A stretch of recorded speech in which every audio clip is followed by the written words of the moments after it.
starting, so please, final call to take your seats and let's begin. Guys in the back, can somebody help me out? Because guys in the back, we're starting the next panel.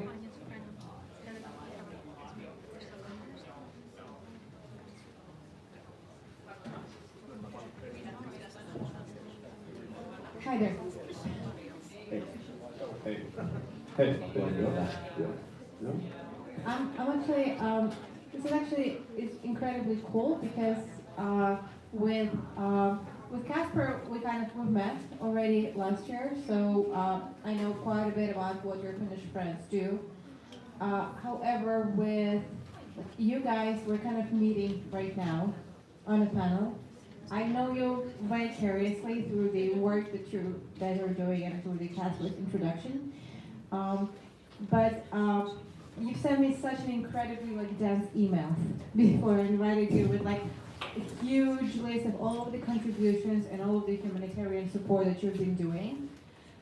It's very hard for me to point out the one activity based on it. So maybe I could give you the floor and let you introduce a little bit more about the key activities of your nonprofit and what is it that you're doing to help Ukraine. Sure. So, good evening to everybody. My name is Tommy. I'm a director for volunteer training organization called Lion Defense Team. We have been working in Ukraine now since fall 22, training in different branches. That's the main thing that we do. But we also, now we bring drones and we bring thermal vision devices, again for different branches in Ukraine. And the third thing is any other humanitarian aid that gets kind of pushed to us. We don't actively collect anything anymore. Okay, that's pretty cool introduction. What about you, Kirill? Yeah, my name is Kirill Vinne and I'm founder of Finland-Ukraine National Defense Association. And I first visited Ukraine in March 2022. In Kharkiv, personally went there with supplies that people needed there. And at the time I noticed that the aid that was delivered to Ukraine was mostly humanitarian.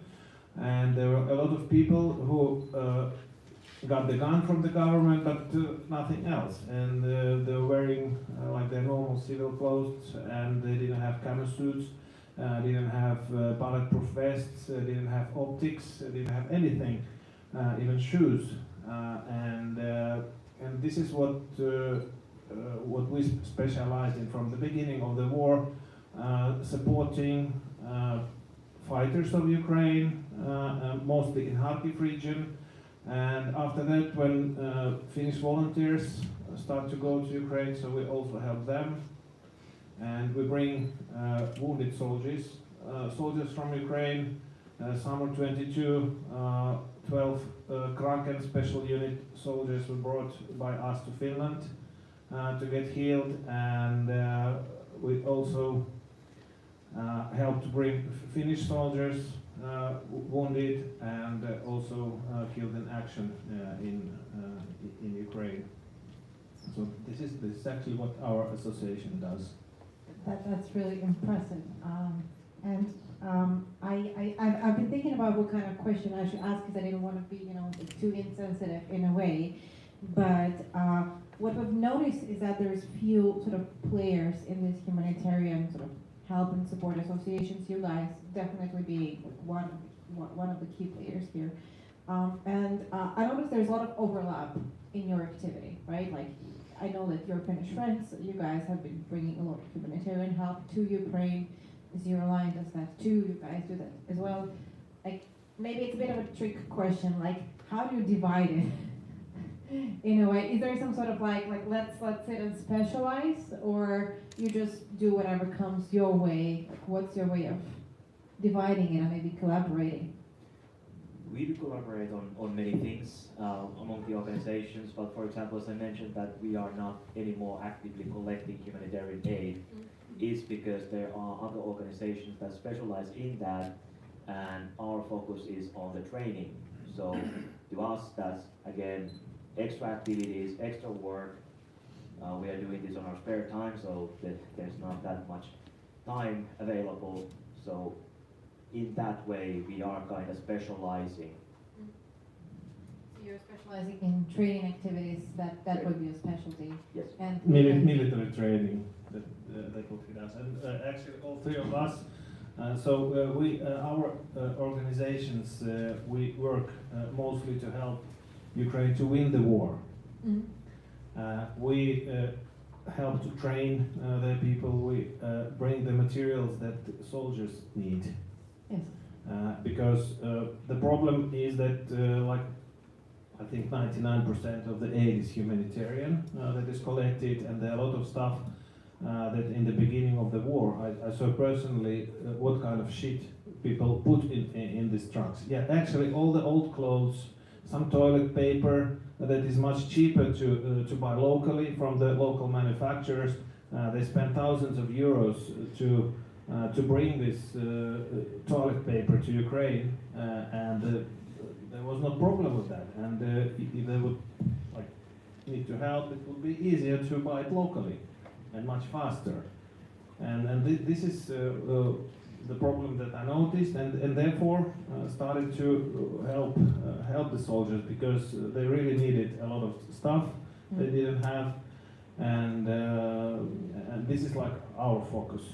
So we help. Right. So training and help towards the soldiers specifically, and you guys. Actually, he's making the training. Training. And we're supplying. We have a special unit, Kraken in Kharkov, that we have been supporting from the very beginning when they didn't have the name even, but still really good relations with them. Mm-hmm. And now we have a project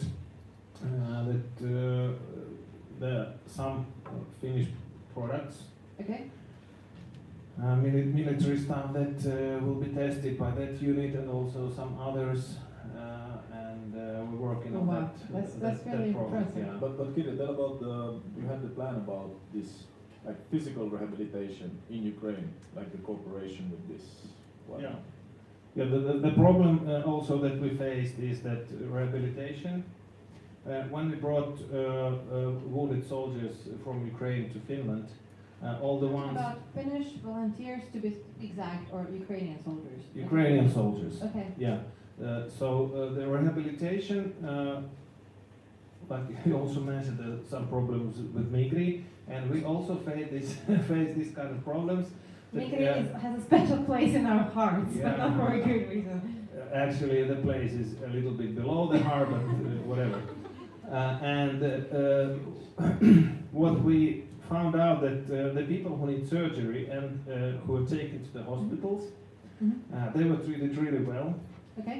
And they're really happy, and some of them that were not supposed to use their fingers or legs anymore, so they're now fighting. Oh wow. They went back, Wow. yeah, and because of this. I mean feeling. that's really. Can we like do the Yeah. round of applause right now, because I wasn't expecting. And but almost everyone that should have this rehabilitation, You they mean didn't get it psychological in support, Finland. Yeah, because the wounds were not so serious anymore. They were healed, but they need to rehabilitate. You need to move these legs or whatever, and they didn't get it because Migri refused. In some cases, even the organization that was ready to take these people for rehabilitation, they called them and said, "Hey, you don't take them." Did they provide like any actual reason for it? I think you're asking for too much. Financing. Ah. Yeah, and the biggest problem also was that we were ready to arrange the financing by ourselves, like, or collect money for this, but I didn't know about the problem at that time, so it wasn't like in financing. So there was a Diakon in Pori, really good rehabilitation center that have been taking care of Finnish war veterans for decades, and they're really experienced, and there are not so many of these veterans unfortunately left in Finland, and they have all the facilities to take care of these guys. And still Migri did not. Yeah, and they called me and said, "Hey, we can take these people and arrange rehabilitation for them." And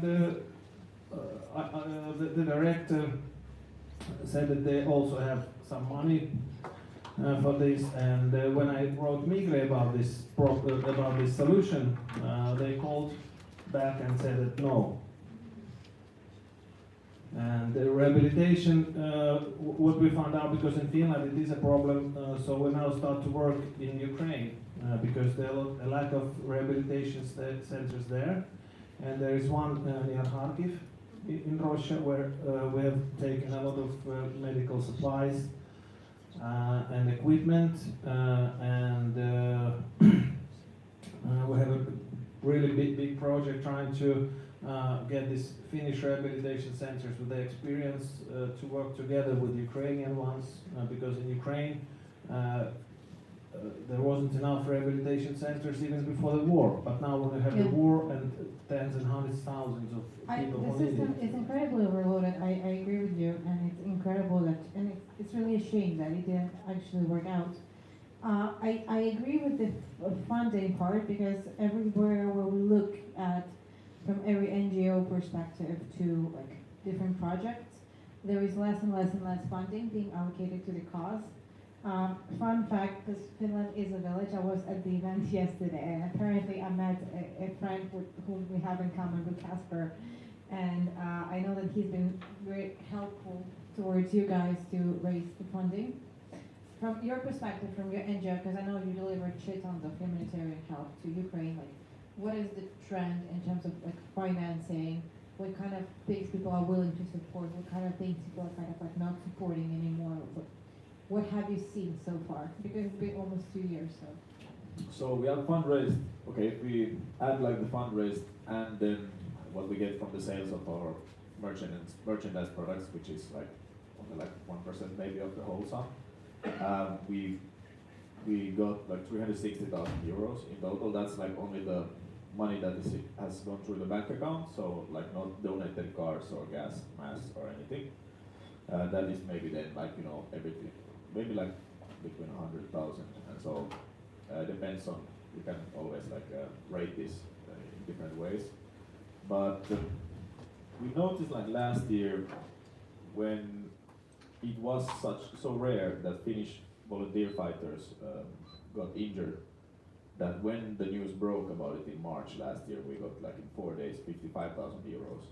That those kind of cases, like, because now it's not new news, now it's, you know, regular, and that had happened before, like the Finnish soldiers got injured, but it wasn't in the news in the same way. But then like one volunteer soldier decided that okay, he will write about this on Twitter, so he wrote that okay, Finnish soldiers injured, donate money to this organization. Like, and then in the morning I see like okay, my PayPal, like our PayPal is like sending an email for every donation. Then I'm checking like the mobile pay. I'm like, what is happening? And then I check Twitter, like okay, what?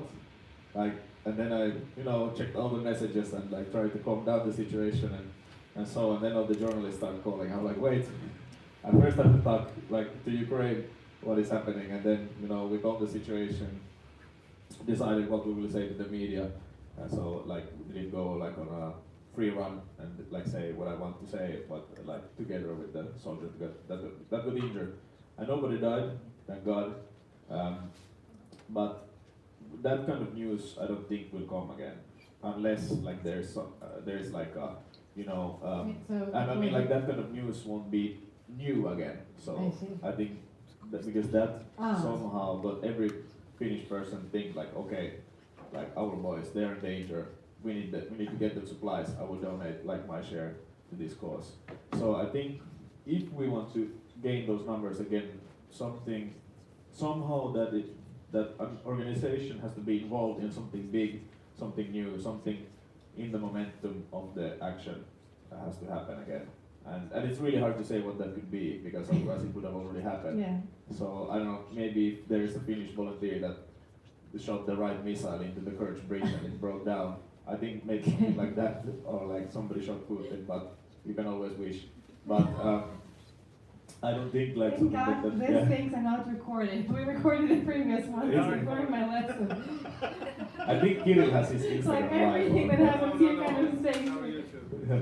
Okay. But yeah. So but we noticed the trend that even if we like support like put a lot of effort into social media, Still last year, like at the beginning of the year and like 2022, at the end of 2022, we noticed like we still we have like a good leverage on our own social media channels, but now we notice that we have to get other people that are maybe not in our center of focus directly, like through our followers or so on social media, and like everybody follows us. That we have to go outside it somehow, and it becomes harder many times. Because like one interesting thing that everybody kind of forgets is that like people mentally get pretty tired pretty quickly, right? Like when they talk, especially when they hear bad news. So inevitably, most of the donations towards like war zones, they're spiking at some point, right? When the news break out, and then they go downwards, and that pretty much works for, unfortunately, every humanitarian crisis. From my, not that I necessarily know what to do with it, but how it might be very challenging for you guys because it's been 2 years, right, for most of you. Like doing it, how do you feel, like what is your maybe way to continue? How are you planning to continue your operations? That's a difficult question. We would hope to get some support for continuing these operations. In the year 22 we had to pay everything from our own pocket. 23 we got the association set up, run small campaigns to support the work, which now continues still, but definitely the amounts of donations are going down very rapidly, and we are constantly on the brink of the knife on whether we can continue this with the all 40 people that we have now, or whether we have to narrow down to people who can and are willing to expense from their own pocket. I see. Do you guys agree? Do you have any other alternative sources? Yeah, the problem of almost every association is that a lot of people that are like ideologics and they want to do something and they do what they want, but the problem is that, of course, as we told in the beginning, people donate money, but then it stops at some stage. And we've been building like a business model for our association. So That's we very cool. cooperate with different companies. In Ukraine, we're trying to import Ukrainian products. Last time I was in Ukraine, I met 3 different directors of really big companies that produce goods that are really needed here, because before war they were purchased from Russia, and after the war nobody wants to buy Russian products. Yeah, I see. And there is a huge potential to do this kind of cooperation, so to help Ukrainian companies to sell their goods here. And we have just one good example. There's a small family company in Kharkiv that make floor mats. Okay. And they have really good products. And I live in Vantaa myself. I went to Korauta and agreed with the owner that they will take 2 pallets of these floor mats for sales. And they sold them, and all the money they donated to the company. It's like a small example. Then we developed really good floor mat or mud mat in the colors of Russian flag, and we have it in our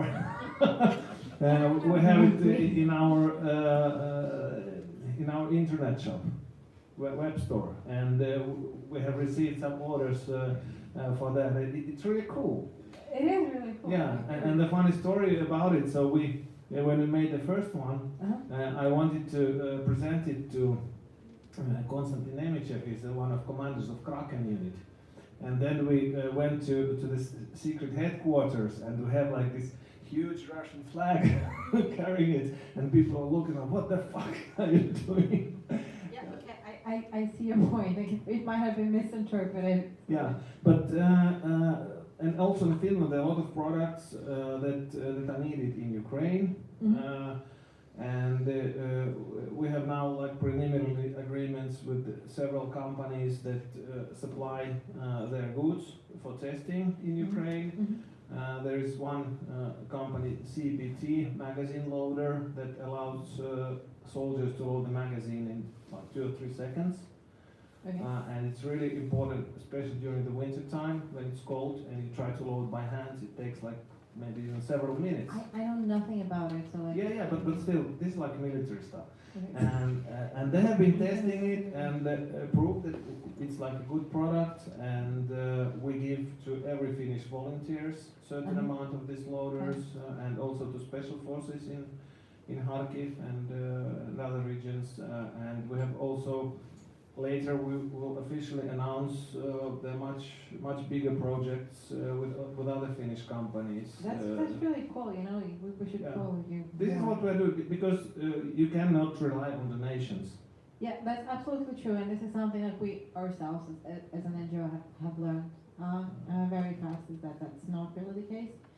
Kasper, how close are you to finally finding the business model for your Finnish friends? We've been trying to set up our web shop like for some time, but then when I try to look up like, do you have to pay taxes as an organization, there's like, it's not so black and white, it's like yes, but then basically you first have to go to the tax office and say, like double check it with them that your organization is okay. I will let you on in the secret. I was the one who told him to call the tax office first. Why didn't you tell me that? Make sure you call the tax office. And then I like started like messaging with other organizations, and then everybody told me like, oh no, it's like so problematic. So we started a different company to use the web shop for. But then I was like, then we come back to the initial problem, like then you anyways pay taxes, and like it was like huge fuss. But then somehow the right person entered our life, tax lawyer, who is in our organization, and he helps us. And then he asked his tax lawyer friends. So now he's like writing like a document I'm so about asking this. you for his contact afterwards. Yeah, but then he's very good at his job, so Great. that anxiety is away, or it should be at least. But Everybody should have a tax lawyer. That's one thing that makes your life so much easier. but it's an true. NGO. Like you cannot rely on donations because there will always be conflicts and crises around the world. So there is always somewhere where people donate their money. Like yesterday it was Ukraine, today Gaza, tomorrow it will be everywhere else, and it could be anywhere, and that is because it always, it's not a surprise that there will be new crises, but you don't know like where it could be next, basically. So always having like some sort of like stream of revenue from other sort of businesses, it's always like sounds so easy when you say it out loud. You always have to like sell the idea to companies, like okay, hey, how about like provision of this share, we put our logo or like something Ukraine themed or something. One guy called us and he said that he wanted to make jewelry. One challenge that definitely exists in the field in general is, and it's a real problem, real challenge, is that when you actually try to do like the right, like whatever you're accumulating through like a merch sale, for example, right, like through anything that is auxiliary to the non-profit work, like it's always a bit of a challenge with the tax office. So basically which is interesting because this cannot be an edge case, right? I'm sure a lot of non-profits, they sell merch and they sell, you know, like literal like souvenirs and things like that. But every time you talk to the tax office, it's like the first time. You know, like they've never heard of any NGOs before, which I think represents the problem, and also is something that is not really a cultural norm in Finland. I don't think Finland has the level of, you know, like donations as a norm in general, and correct me if I'm wrong. There is a lot of conservatism behind it, like there is this yleishyödyllisyysperiaate, I don't know how to translate this, but like this public good benefit, blah blah blah, something like that, that somehow in the fundraising